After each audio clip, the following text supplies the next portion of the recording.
Hey, what's up, guys? I want to do a new video today talking about gun conditions. A lot of times I'll say that I carry condition 3. People will say, well, don't carry condition 1. And a lot of people who aren't into guns don't really know what these mean. So the purpose of this video is to explain what all the conditions are. There's condition 0, condition 1, 2, 3, and 4. The different conditions, basically it's just invented by Jeff Cooper. Um, Jeff is actually his nickname. His real name's Dean. He died in 2006, I think at the age of 86. Very, very interesting guy. He created this whole system based on the 1911, the platform that he preferred. Um, you can do like a Google search of him, like a Wikipedia page, and learn all about him. Marine Corps guy. Um, I think he also invented the Weaver stance. He did a lot for the gun community. He started his own school and teaching firearms, use and all that kind of stuff. But pretty much a legend in the gun community. So if you are into guns and you don't know about Jeff Cooper or Dean Cooper, look him up. All right, had to take a phone call. I don't know why everyone calls me when the camera comes on. Anyway, all right, there's 5 conditions. All right, now again, this was based upon the 1911 platform. Okay, but in modern times, we kind of use it as a vague term to describe the condition that we carry our gun. So it doesn't always apply. Um, Things such as an external safety is part of this because it's relating to the 1911. But obviously, you carry a Glock or something, you don't have that external safety. But it's still generally used for all different types of pistols. It's long guns as well, but usually relating to pistols and like carry guns and so forth. So you have 5 conditions, okay? Now, the higher the number, the safer, or the better term would be the least or lesser likely to have an accident.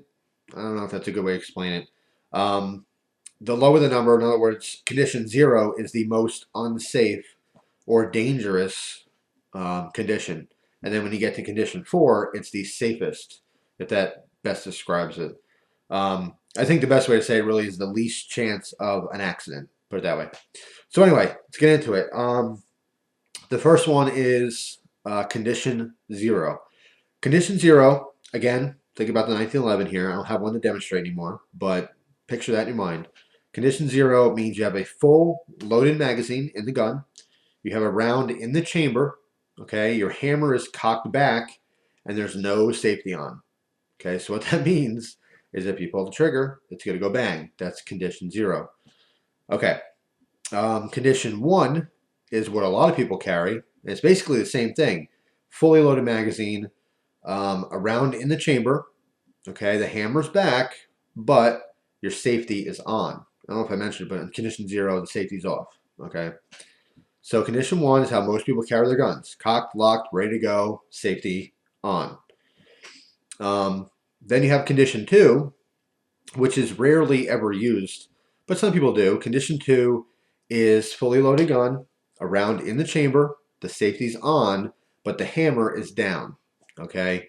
Obviously, in the case of a revolver, it's pretty much always in condition 2, although there's no external safety.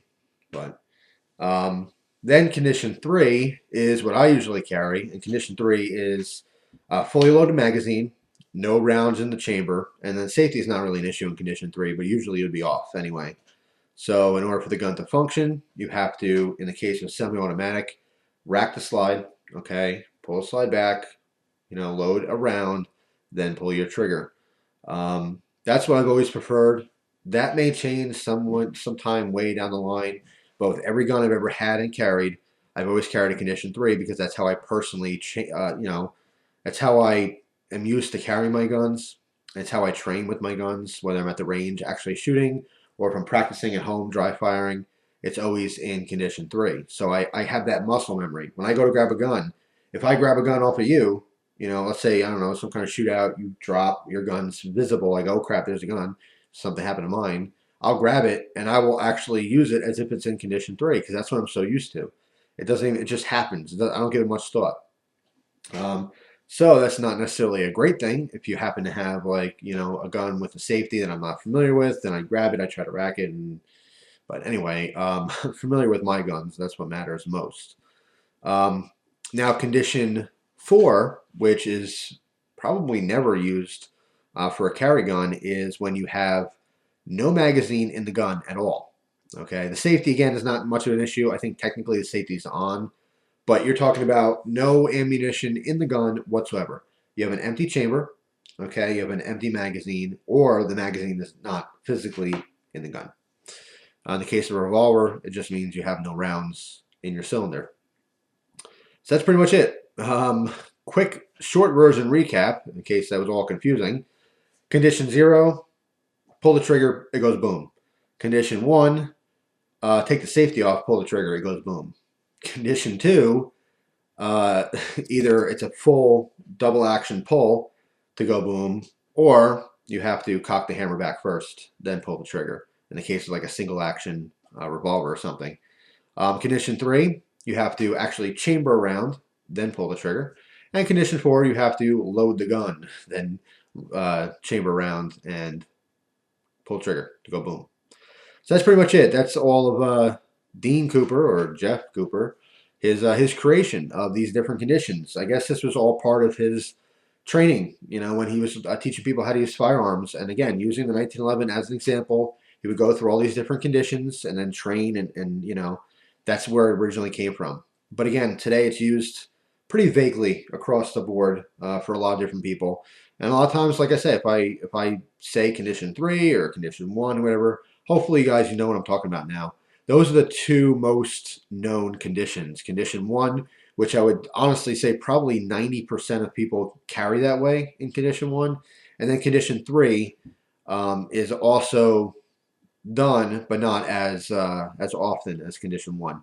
Condition 0, rarely ever done because it's just so dangerous.